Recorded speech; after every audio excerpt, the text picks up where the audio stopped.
नमस्कार, मैं आप लोगों का हार्दिक अभिनंदन करता हूँ अपने trader by stock market YouTube channel में। और ये मेरा टेलीग्राम है, फ्री टेलीग्राम है, ज़रूर ज्वाइन करिए, ठीक है? और इसके साथ स्विंग है, शॉर्ट स्विंग दोनों उपलब्ध है, तो ज़रूर उसके साथ कनेक्ट रहिए।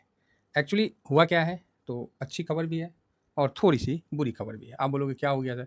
तो ये खबर जो है गोल्ड पे है। तो गोल्ड ऊपर से धड़ाम से नीचे गिरा है और 3200 के नीचे आपको दिख रहा है। ये था कितना? सबसे पहले हम वो देखते हैं कि गोल्ड जो 32-35 के आसपास था डॉलर, मतलब $3,235 के आसपास था, तो वहाँ से गिर के आपको अभी दिख रहा है। तो ये मेरा जो आफ्टरनून में हम लोग ले लेते हैं ना, तो उसी का है। तो अब आप बोलोगे सर, तो मतलब कितना 31,913 हो गया, मतलब 3193 हो गया, तो ये मतलब मोटा-मोटी कितना परसेंट के आसपास आएगा? तो ये डेढ़ मतलब 1 पॉइंट कुछ परसेंट पकड़ लीजिए, है ना? 1% ही मोटा-मोटी गिरा हुआ आपको दिख रहा है, 1% डाउन। तो गोल्ड आपको 1% सवा परसेंट के आसपास डाउन दिख रहा है। तो ठीक है ना, कोई ऐसा नहीं है कि इस चीज़ का हम लोग को आइडिया नहीं था, तो इस चीज़ का आइडिया था। हाँ, इसमें क्या है कि सिल्वर में थोड़ा-सा उसमें भी डाउन दिख रहा है, तो सिल्वर एक्चुअली चाइना में पॉजिटिवनेस होने के कारण हम लोग सिल्वर में बुलिश थे कि सिल्वर 10-12 दिन में एक हाई बनाना चाहिए, एक ऐसा हम लोग का व्यू था। लेकिन अगर सिल्वर डाउन आ रहा है, तो ठीक है, क्या कर सकते हैं, है ना? अपना स्ट्रेटजी से फॉलो करेंगे, ओवरवेट है तो वहाँ थोड़ा-सा कम कर लेंगे, अदरवाइज़ मतलब हम लोग शांति से उसमें, नहीं तो टॉप पे एक लॉट लग जाएगा। फिलहाल यहाँ पर ही हम थोड़ा-सा गोल्ड का देखते हैं, फिर हम सिल्वर पर भी डिस्कशन करेंगे। ये गोल्ड का जो एक कहाँ गया? आजा हाँ, एक मैं वन डे चार्ट है, जस्ट मैं एक ऐसा लगा रहा हूँ कि ये हाँ, ये अभी के हिसाब से है, ये ज़्यादा पुराना नहीं है। तो हम लोग का जो डिस्कशन था, इसको डिलीट ही कर देते हैं, कोई मतलब ही नहीं है। हम लोग का जो डिस्कशन था, तो हम लोग बहुत क्लियर थे कि भैया 200 मूविंग एवरेज से गोल्ड इतना हाई भागा हुआ है, मतलब कोई मतलब होना चाहिए, मतलब इतना हाई वन डे में भागा हुआ है, तो इतना हाई नहीं होता है। तो ये 200 मूविंग एवरेज से ये जो हाई गया था, ये तकरीबन 24% अपसाइड में चला गया था, जो कि मतलब उचित नहीं था। लेकिन देखा जाए तो युद्ध के दौरान, चाहे टैरिफ वार के दौरान, इसका ऊंचा जाना भी कोई गलत नहीं था। युद्ध के दौरान तो डाउन ही आया, टैरिफ के दौरान जो इसका ऊंचा जाना भी कोई गलत बात नहीं था। तो इसलिए ये तो हाई यहाँ गया था इस जगह, और ये 25 से भी ज़्यादा था। इस समय ये 26.3, मतलब कब की बात है, 22 अप्रैल के आसपास की बात है। यहाँ जो हाई बना था ना, वो हाई टैरिफ को लेके जो अस्थिरता था उसके रिगार्डिंग था, और यहाँ 26% का एवब। भाई साहब, इतना नहीं होता है कि आप 200 मूविंग से इतना ऊपर चले जाओ, नहीं होता। आपको रिटर्न नहीं देना था, या तो दिए तो अब इतना ज़्यादा दे दिए कि आँख में चुभने लगे। तो इसलिए हम लोगों ने यहीं पर ही डिसीजन लिया था कि गोल्ड अब हाई बन गया है, अब इस पे हम लोग नहीं विशेष नया लॉट लगाएँगे।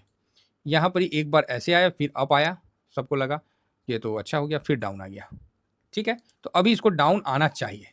तो अब आप बोलोगे सर कितना तक डाउन आना चाहिए? देखिए, सबसे पहले 77.56, यहाँ तक तो इसको एटलीस्ट आना ही चाहिए, आएगा ही। अच्छा, आना नहीं चाहिए, आएगा ही, ये वर्ड बोलना पड़ेगा ना।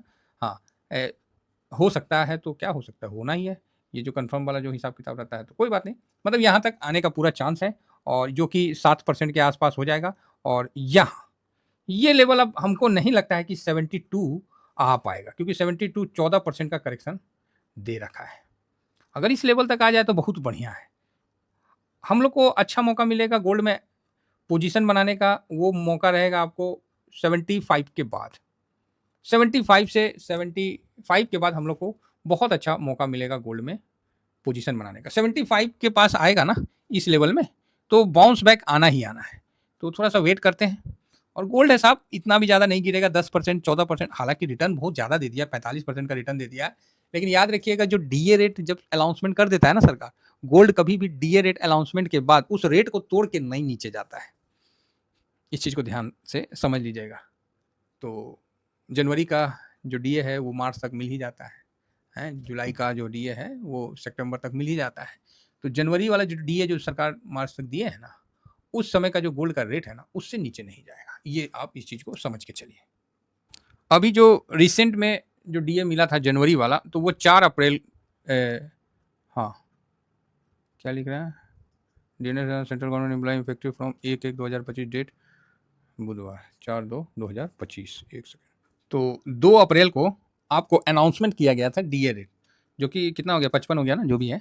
तो डीए रेट आपको अनाउंसमेंट किया गया था 2 अप्रैल को, ठीक है। यहाँ भी देख सकते हैं, यहाँ भी देख सकते हैं 2 अप्रैल। उसके बाद आप फिर देख सकते हैं कि 3 अप्रैल को न्यूज़ सब आने लगा, 7 अप्रैल को इधर आने, तो 2 अप्रैल को आपको डीए रेट का अनाउंसमेंट किया गया है। अच्छी बात है। तो अब आप 2 अप्रैल का देख लीजिए क्या मतलब गोल्ड का रेट है, और उसी के पास आपका एक बहुत ही अच्छा सपोर्ट बन जाएगा। मुझे नहीं पता 2 अप्रैल को क्या रेट था, ठीक है। तो ये देखिए, है ना, ये 1 डे का है, तो यही है क्या, 1 अप्रैल और ये 28 मार्च, 1 अप्रैल, 2 अप्रैल। अब 2 अप्रैल का जो क्लोजिंग है वो 76 के पास का है, ठीक है, 75 के 76 के आसपास का है। तो बस ये जो है आपको यहाँ का क्लोजिंग है 2 अप्रैल का, तो कहीं ना कहीं आपको 75 एक बहुत ही अच्छा सपोर्ट निकल के आता है। थोड़ा सा आप और मान लीजिए 2 अप्रैल को, तो हम लोग ऐसी मोटा मोटी मानते हैं ना, तो आप उसको 28 तारीख से भी देख लीजिए, तो यहाँ से जंप मारा है 74 से, तो ये जो लेवल निकल के आ रहा है ना, ये काफ़ी अच्छा मतलब इसका सपोर्ट का लेवल आ रहा है गोल्ड का, कि 75 तो बहुत अच्छा है, लेकिन 76 से नीचे आएगा तो मेरा इसमें खरीदारी या लॉट साइज लगना आरंभ हो जाएगा। तो ये बहुत अच्छी बात है। तो 76 बोले तो कितना हो गया, हाँ 9-10% डाउन हो जाएगा ना, उसके बाद से हमको इसमें एसआईपी करने में कहीं कोई दिक्कत नहीं है। तो ये चीज़ समझ के लिए रखिए कि डीए रेट देने के बाद गोल्ड उससे नीचे बहुत कम जाता है। इतिहास इसका गवाह है। आपको जब जब डीए रेट दिया गया है आप जाके देख लीजिए, उसके आपको अनुमान मिल जाएगा कि डीए रेट के बाद क्या हुआ। अगर रिसेंट का बोलिएगा तो जुलाई का अक्टूबर में आता है, तो आप अक्टूबर का देखना चाहिएगा, तो 2024 में अक्टूबर का देखिए, है ना। तो ये देखिए अक्टूबर के आसपास आता है, सितंबर अक्टूबर के पास। तो ये अब यहाँ से देख लीजिए कि यहाँ पर लो जो है यहीं तक बनाया, उसके बाद फिर भाई साहब इससे नीचे जाने का दम नहीं हुआ, और उसके बाद हाई देख लीजिए, ये है गोल्ड का। पिछले और भी जाके देख लीजिएगा, वैसा नहीं है। तो अपना जो अभी गोल्ड का 75 का लेवल निकल के आ रहा है, तो ये बड़ा अच्छा निकल के आ रहा है। हालांकि कहीं भी मतलब नहीं है, लेकिन 75 मेरे तरफ से बहुत बढ़िया लेवल ये निकल के आया है, और मैं इस लेवल से स्विंग के लिए बहुत मतलब तैयार हूँ अभी। हाँ ये बात तो है, क्लियर है, इसमें कोई डाउट नहीं है। उसके बाद मार्केट साइडवेज हो, मार्केट जो हो, हम उसके लिए तैयार हैं, हम वेट कर लेंगे। फिलहाल 77 78 से भी नीचे जा रहा है, तो हल्का हल्का अपना मतलब क्या बोलते हैं लॉट बनाना आदमी स्टार्ट कर सकता है, क्योंकि इतना वॉलेटाइल मार्केट है कि कुछ भी हो सकता है। फिलहाल गोल्ड जो है मतलब बहुत ज़्यादा गिरने का उम्मीद तो नहीं है, बाकी गिरावट आती है तो एक अच्छी बात है। गोल्ड का रिटर्न वगैरह तो आप लोगों को पता ही है कि जो कि ज़बरदस्त दिया गया है ना। तो यहाँ पर आप देख सकते हैं कि एक साल में गोल्ड ने 27-28% का रिटर्न अभी दे के दे रहा है। तो गोल्ड ने रिटर्न बहुत अच्छा दिया है, तो हो सकता है कि थोड़ा साइडवेज का मूव हो, तो साइडवेज में हम लोग को शांत रहना पड़ता है, ठीक है। साइडवेज में हम लोग को शांत रहना पड़ता है, ज़्यादा कुछ करना नहीं पड़ता है, तो ठीक है। अब आई बात सिल्वर की, तो सिल्वर में भी आपको गिरावट के साथ शुरुआत होने का संकेत दिख रहा है। हालांकि सिल्वर में मैं ज़्यादा बेयरिश नहीं हूँ। गोल्ड में अपन हम लोग बेयरिश थे, तो हम लोग उसके लिए बोल देते थे भैया गोल्ड अभी हम लोग नहीं लेंगे, जाओ, है ना। लेकिन सिल्वर जो है ये काफ़ी मतलब टाइम वाइज करेक्शन भी दे दिया है, और इसने मई जून में जो हाई बनाया था उससे आप देखिए 1 साल हो गया कोई रिटर्न बना के नहीं दिया, अभी भी यहीं पर ही पड़ा हुआ है। तो आज की गिरावट सिल्वर को 200 मूविंग एवरेज तक लेके आएगी। तो अभी देखिए 200 मूविंग एवरेज के पास भी है, तो ये एक्चुअली अब देखना है, चाइना में सब चीज़ ठीक ठाक है, उसके बावजूद भी अगर नहीं भागता है तो कोई बात नहीं, क्योंकि सिल्वर को हम लोग ज़्यादातर चाइना से कवर करते हैं कि चाइना में तेज़ी आता है तो सिल्वर भी हम लोग को तेज़ी में दिखता है। एक एक दिन में 5-5% सिल्वर भागता है, हम लोगों ने प्रॉफिट भी बुक किया है, ठीक है। तो यहाँ पर ही अगर जिन्होंने यहाँ पर ही अगर उनका बाय है तो कोई नहीं, आने दीजिए नीचे, ये 90 के भाव में ये जो अभी है यहाँ एक सपोर्ट है, तो यहाँ सपोर्ट लगेगा। अगर किसी भाई ने इस जगह अगर लॉट ले लेते हैं, मान लीजिए सपोज करिए मैं ही क्या करता हूँ, एक प्रिडिक्शन के साथ यहाँ एक लॉट लिया 50K का। अगर मान लीजिए मेरे को लगा कि यहाँ से ऊपर जाएगा, लेकिन गलत हो जाता हूँ और ये ज़्यादा नीचे जाता है, तो पहले तो इसको T1 डे में नहीं बेचना है, तो उसको अपना पहले शामिल होने दीजिए पोर्टफोलियो में।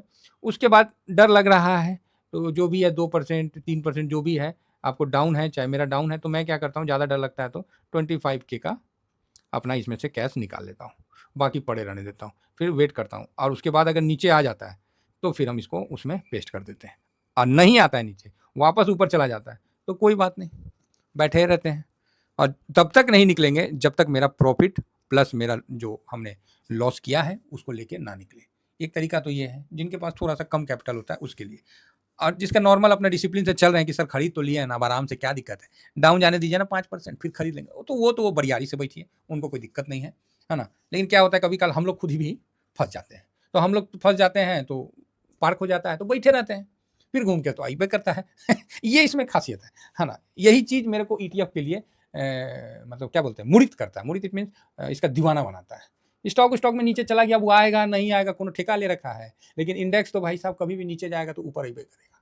गोल्ड सिल्वर नीचे जाएगा तो ऊपर अइबे करेगा। हम गलत हो गए ना, थोड़ा सा वेट कर लेंगे ना, तो मेरा गलत सही में बदल जाएगा। ये जो खासियत है ना, ये जो मतलब गोल्डन अपॉर्चुनिटी कहीं नहीं मिलता है। इसीलिए हम ईटीएफ में हैं, ठीक है? और इसीलिए हम ईटीएफ में पैसा बनाते हैं और पोर्टफोलियो में कभी भी लॉस बुक नहीं करते हैं। बाकी साहब देखिए, ये माइंडसेट का गेम भी होता है, तो अपने माइंड को स्थिर रखिए। अब आप रोने लगिएगा, अब भी लखने लगिएगा, सर मेरा तो माइनसे में है, मेरा तो माइनसे में है। तो गोल्ड का सबका माइनस प्लस में गोल्ड देके गया। निफ्टी जो डिफेंस वाले थे, जो बोले थे सर मेरा तो 20% माइनस हो गया, तो हम बोले करो एसआईपी, 20% माइनस हो गया। जिसने किया आज 50% गेन लेके बैठे हुए हैं। तो ये माइंड का गेम है, ये समझ के रखिए। हाँ, इसके लिए क्या है, अकेले रहिएगा तो डर तो लगेगा, साथ में बने रहिए, हिलते डुलते चलते रहेंगे महाराज। जरूरी थोड़ी है कि हमेशा गाड़ी एक ही रफ्तार में चलेगा। तनी भीड़ आएगा तो ब्रेको लगाना पड़ेगा, खाली रोड मिलेगा तो तनी तेज वो चलेगा। तो ये सब चलते रहता है, इसीलिए बिल्कुल चिंता नहीं करिए। हाँ, आप मतलब अगर ऐसा हो गया है तो उसके लिए हमको क्या करना है, ये माइंडसेट हमको तैयार रहता है। फिलहाल इतना ही कहकर अपनी वाणी को विराम देता हूँ। Thank you very much. जय हिंद, जय भारत।